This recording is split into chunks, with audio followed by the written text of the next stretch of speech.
नमस्कार दोस्तों, मेरा नाम है दिवाकर वर्मा और मैं आप सभी का अपने यूट्यूब चैनल जीएस टेल्स पर स्वागत करता हूं। जैसा कि प्लान किया गया था कि मैं डेली न्यूज़ कंपाइलेशंस लेके आऊँगा। थोड़ा डिले हुआ है लेकिन लेके हाजिर हूँ। तो चलिए शुरू करते हैं। सबसे पहली न्यूज़ ये है कि कस्टडियल डेथ्स के बारे में है, जिसको कि गुजरात ने टॉप किया है पिछले 5 सालों में 80 केसेस के साथ।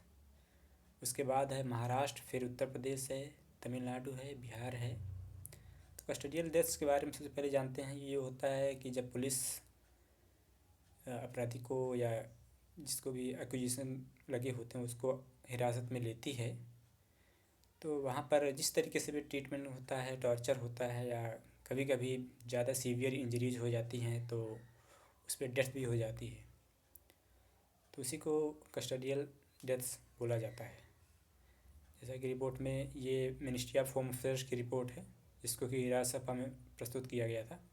उसमें देख सकते हैं गुजरात और महाराष्ट्र, जो कि थोड़ा डेवलप्ड सिटीज़ में आते हैं, है ना, डेवलप्ड स्टेट्स में आते हैं। उसके बाद भी वहाँ पर जो है कस्टडियल डेथ्स की केसेस टॉप पे हैं, तो ये थोड़ा सोचने वाली बात है। हमारे एग्ज़ाम पॉइंट ऑफ व्यू से ये किस तरीके से इम्पोर्टेंट हो सकता है, तो ये paper number GS2, paper number 3 जो कि GS2 होगा, और पेपर 1 में भी सोसाइटी के केसेस में भी आ सकता है, और GS2 में भी लॉ एंड ऑर्डर वाले पोर्शन में पूछा जा सकता है। तो चलिए थोड़ा इसके कॉन्स्टिट्यूशनल प्रोविजंस देखते हैं कि क्या क्या है इसमें। आर्टिकल 21 और आर्टिकल 22 एकदम बहुत ही सुटेबल आर्टिकल है इस इशू से related. Article 21 is right to life and personal liberty. Article 22 protection against arrest and detention, जैसे कि आप सबको पता ही है। ये दोनों ही फंडामेंटल राइट्स के पार्ट हैं, जो कि पार्ट 3 ऑफ द कॉन्स्टिट्यूशन है ना।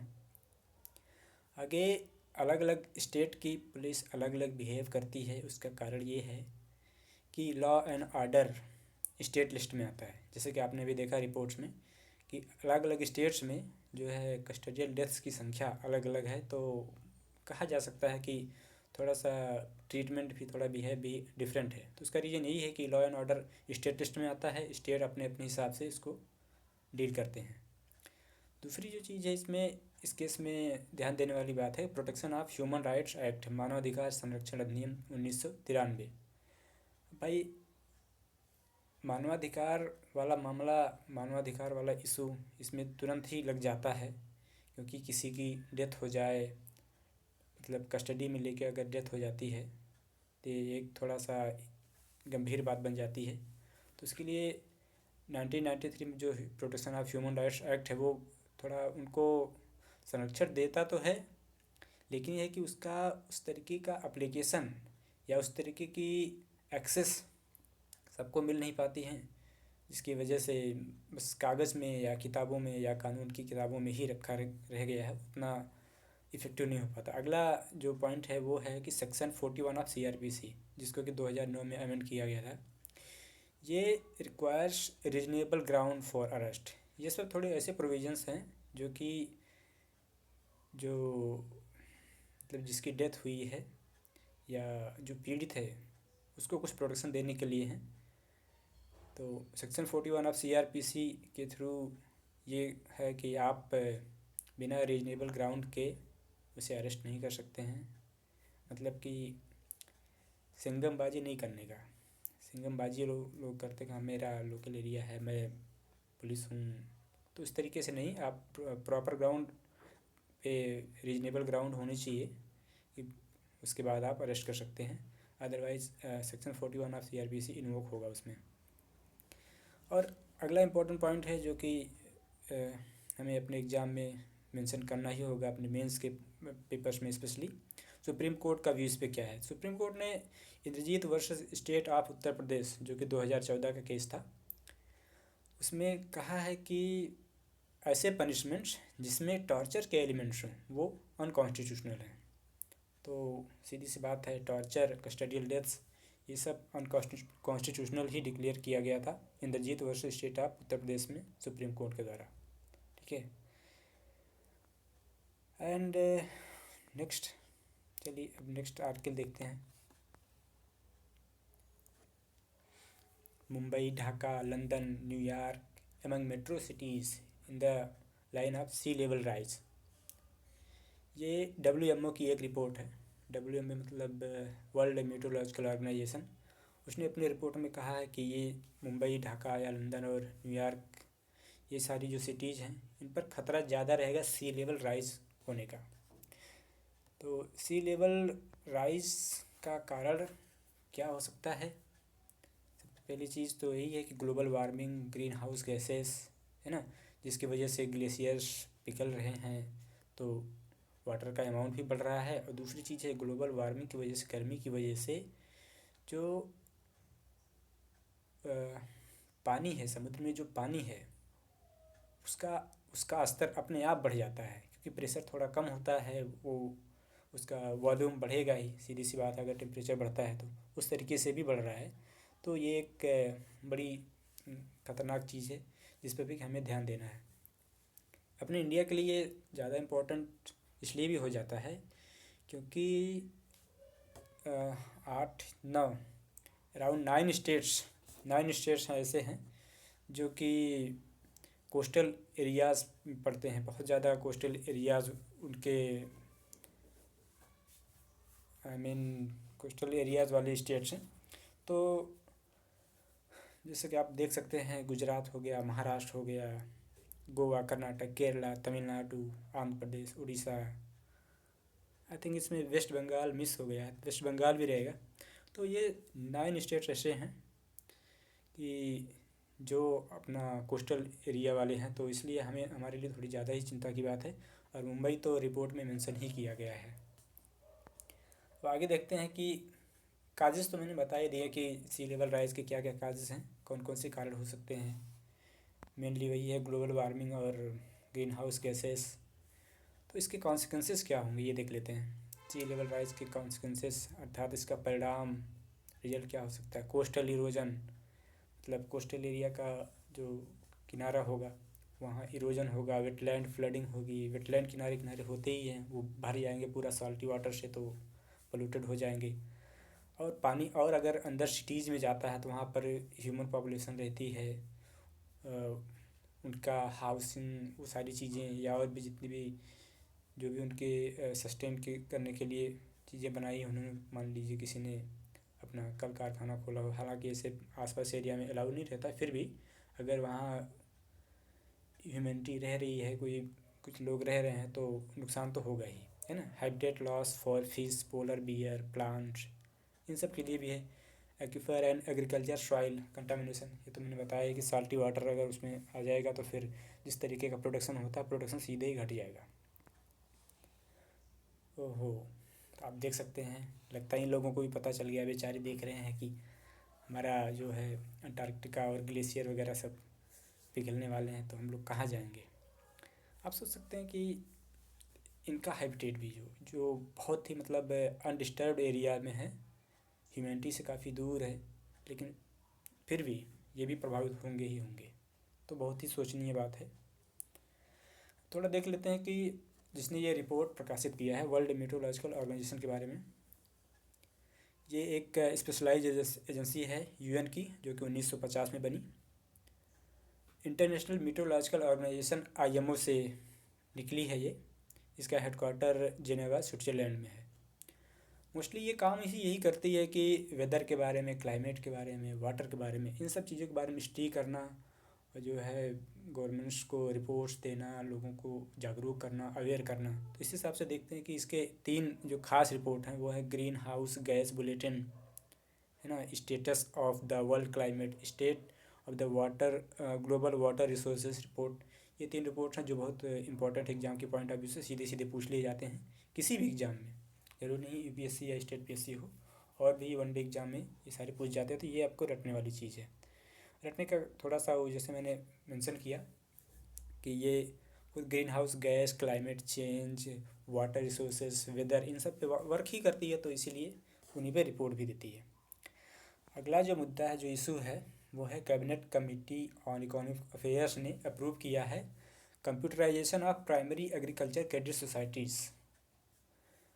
इनके लिए 25 से 16 करोड़ का फंड एलोकेट किया गया है इस बार के बजट में, जो कि 63,000 functional primary agriculture credit societies हैं अपने देश में जो कि काम कर रही हैं। तो ओवरऑल बजट उनका 25 से 16 करोड़ एक सिग्निफिकेंट अमाउंट है, थोड़ा ज़्यादा ध्यान दिया गया है, इसलिए ये न्यूज़ में भी है। तो देखते हैं कि क्या क्या इसमें हमारे एग्ज़ाम के पॉइंट ऑफ व्यू से इम्पोर्टेंट हो सकता है। तो सीधी सी बात है, कंप्यूटराइजेशन से ये अप्रॉक्सीमेटली 13 करोड़ किसानों का फ़ायदा करेगी। जो स्मॉल और मार्जिनल फार्मर्स हैं उनके लिए ये फ़ायदेमंद होगा, बेनिफिशियल होगा। और डिजिटलाइजेशन से जैसे कि अदर एरियाज़ में जो जो फ़ायदे होते हैं, लाइक ट्रांसपेरेंसी बढ़ेगी, इफ़िशियंसी बढ़ेगी, है ना, अकाउंटेबिलिटी बढ़ेगी, थोड़ा सर्विस डिलीवरी का नोडल पॉइंट बन जाएगा पंचायत लेवल पे। तो ये सारी चीज़ें काफ़ी अच्छी होने वाली, एक प्रोग्रेसिव कदम कहना चाहिए। थोड़ा और देखते हैं कि इस प्रोविजंस क्या क्या हो सकते हैं कोऑपरेटिव सोसाइटी के। तो जैसा आपको पता ही है, 2011 में 97th कॉन्स्टिट्यूशनल अमेंडमेंट के थ्रू इसको कॉन्स्टिट्यूशनल स्टेटस दिया गया।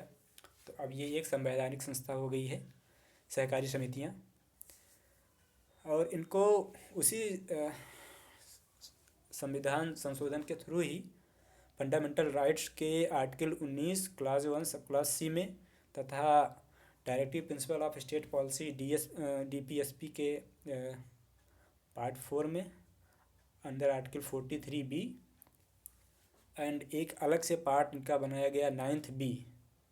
तो ये सारी चीज़ें 97th कॉन्स्टिट्यूशनल अमेंडमेंट के थ्रू ही हुई हैं। जब आपको ऑलरेडी पता है कि पार्ट 9 में पंचायत के लिए प्रोविज़न दिया गया है, 9A में म्यूनिसपैलिटीज़ के लिए दिया गया है, तो 9B में जो है कोऑपरेटिव सोसाइटीज़ के लिए प्रोविज़न दिया गया है। कोऑपरेटिव सोसाइटी जो होती हैं वो स्टेट लिस्ट में आती हैं, 32nd एंट्री नंबर है इनका। एक छोटा सा इन्फॉर्मेशन था। अभी यहाँ हाल ही में पिछले साल आई थिंक 2021 में एक इनके लिए एक सेपरेट मिनिस्ट्री बनाई गई थी, मिनिस्ट्री ऑफ कोऑपरेशन, जिसके मिनिस्टर हैं अमित शाह जी। अब देखने वाली बात ये है कि इससे पहले डिफिशेंसीज़ पे बात करें, ये देख लेते हैं कि कोऑपरेटिव सोसाइटीज़ होती क्या हैं, क्या क्या ये करती हैं, है ना, थोड़ा बेहतर इनका परिचय हो जाए। वैसे तो आपको पता ही है कि ये एक village level cooperative credit society होती हैं जो कि छोटे मोटे क्रॉप लोन्स, है ना, शॉर्ट टर्म लेंडिंग किसानों के लिए करती हैं, जिससे कि किसान अपना जो भी क्रॉपिंग इनपुट हो, लाइक सीड्स के लिए या फर्टिलाइजर्स के लिए, छोटी मोटी मशीनरी के लिए, इन सब चीज़ों के लिए लोन ले सकते हैं, क्रॉप लोन, और जिससे कि उनके प्रोडक्शन में थोड़ा सा बेहतर हो, है ना, और अच्छा सा अपनी खेती किसानी कर पाएँ। इसमें एक और चीज़ मैं जोड़ना भूल गया, वो ये है कि सबसे पहला जो प्राइमरी एग्रीकल्चर क्रेडिट सोसाइटी बनी थी वो 1904 में बनी थी। कॉन्स्टिट्यूशनल प्रोविजंस की बात होएगी। अब थोड़ा सा देख लेते हैं कि वर्किंग इनकी कैसी चल रही है, क्या डिफिशियंसीज़ हैं, कैसा मतलब कौन सी ऐसी चीज़ें हैं जो हमें एड्रेस करने की ज़रूरत है PSCs के बारे में। तो सबसे पहले ऑर्गेनाइजेशनल वीकनेस। पुरानी संस्थाएं हैं, पुराने सिस्टम पे चल रही हैं। अब जैसे कि अभी देखा गया कि अब कंप्यूटराइजेशन हो रहा है इनका, अब जाके कंप्यूटराइजेशन हो रहा है, तो थोड़ा सा ऑर्गेनाइजेशन लेवल पे इनका इम्प्रूवमेंट देखा जाएगा। इनएडिक्वेट रिसोर्सेज की कमी है, ओवरड्यूज मीन्स NPAs बढ़ जाते हैं। किसान लोग लोन तो ले लेते हैं पर टाइम से चुका नहीं पाते हैं, टाइम से क्या चुका ही नहीं पाते तो NPA बढ़ जाता है, फिर NPA बढ़ जाता है, इफ़िशियंसी सीधी सी प्रभावित होगी। तो ये सारी समस्याएं हैं PSCs के साथ। इनएडिक्वेट एंड रिस्ट्रिक्टेड क्रेडिट, है ना, तो other linked input, extension services and marketing वगैरह का तो इनको कोई ध्यान ही नहीं देता है। इस सब की वजह से ये सारी जो समस्याएं हैं, बहुत ज़्यादा परफॉर्मेंस इसका इम्प्रूव नहीं हो रहा था। लेकिन अब इतना फंड आया है और डिजिटलाइजेशन हो रहा है तो आशा कर सकते हैं कि कुछ इन सब में सुधार होगा। अगली जो न्यूज़ है वो छोटी सी है, वो एरो इंडिया शो हुआ था अभी। तो इसमें थोड़ा ख़ास बात ये है कि इस बार इसमें US ने भी पार्टिसिपेट किया है, और उसके साथ प्रोग्राम है कि मतलब प्लानिंग है कि आगे ये लोग भविष्य में जाके अनमैन्ड एयर व्हीकल जो UAV होते हैं उन पे काम करेंगे मिलके। इसको HAL के द्वारा हाल जो है हिंदुस्तान एरोनॉटिक्स लिमिटेड द्वारा ऑर्गेनाइज़ किया गया था, है ना। एग्ज़ाम के पॉइंट ऑफ व्यू से सिर्फ 2 चीज़ें इसमें पूछी जा सकती हैं। इसका थीम क्या था? तो थीम है the runway to a billion opportunities, और कहाँ आयोजित किया गया था? कर्नाटक के बेंगलुरु में। चलते हैं नेक्स्ट न्यूज़ पे। नेक्स्ट न्यूज़ है ग्लोबल एम्पॉक्स केसेस क्रॉसेस 85,000। ये तो काफ़ी दिन से न्यूज़ में है। एम्पॉक्स मीन्स मंकी पॉक्स, जिसको कि WHO means World Health Organization ने कहा कि हम मंकी पॉक्स ना बोल के एम्पॉक्स बोलेंगे। तो ये बहुत सीवियर नहीं है, अभी मॉडरेट लेवल में ही इसका रिस्क है, लेकिन फिर भी केसेस लगातार बढ़ रहे हैं, डेथ टोल बढ़ रहा है, तो इसलिए ये न्यूज़ में था। किस तरीके का डिजीज़ है थोड़ा देख लेते हैं। ये एक जूनोटिक डिजीज़ है। जूनोटिक मीन्स कि एनिमल से ह्यूमन में, जानवरों से ह्यूमन में पहुंचता है, इन्वायरमेंट में होता है, इन्वायरमेंट से ह्यूमन में पहुंच सकता है, ह्यूमन टू ह्यूमन भी ये पहुंच सकता है। तो वायरल जूनोटिक डिजीज़ है। इसके सिम्टम्स होते हैं जैसे कि स्मॉल पॉक्स की तरह ही होते हैं, है ना, स्मॉल पॉक्स की तरह होते हैं, लेकिन ये उतना कंटागियस अर्थात उतना संक्रामक नहीं है जितना स्मॉल पॉक्स हुआ करता था। उस लेवल का इसका संक्रमण लेवल नहीं है। बाकी इसके लिए जो वैक्सीन्स है, स्मॉल पॉक्स की जो वैक्सीन्स है वो इसमें भी इफ़ेक्टिव हैं, है ना, इसमें भी इफ़ेक्टिव हैं, लेकिन इसकी अलग से भी वैक्सीन्स बनाई गई हैं, वो अलाउ भी हैं यूज़ करने के लिए। एक छोटा सा इन्फॉर्मेशन इसमें और जोड़ना चाहेंगे कि स्मॉल पॉक्स जो था 1980 में इरेडिकेट कर दिया गया था, अर्थात इस पर जो है कंट्रोल पा लिया गया था, काबू पा लिया गया था। लेकिन एम्पॉक्स जो है अभी भी सेंट्रल और वेस्ट अफ्रीका की कंट्रीज़ में जो है अभी भी थ्राइव कर रहा है, और अमेरिका में तो केसेस के ठीक ठाक ही बढ़ रहे हैं, इस वजह से और भी ज़्यादा लाइमलाइट में है। तो that's all from this video. एक छोटी सी न्यूज़ और कह सकते हैं कि वो अभी कराची के पुलिस हेडक्वार्टर में सुसाइड बॉम्बर्स ने अटैक किया, हमला किया, जिसके काफ़ी लोग की जान गई, कुछ लोग घायल भी हुए। एक बहुत छोटा सा न्यूज़ जो कि पाकिस्तान में जनरली होता ही रहता है। Okay friends, so that's all from this video. I hope आपको अच्छा लगा होगा। अच्छा लगे तो सब्सक्राइब, लाइक, शेयर वगैरह सब कर दीजिएगा। Thank you so much.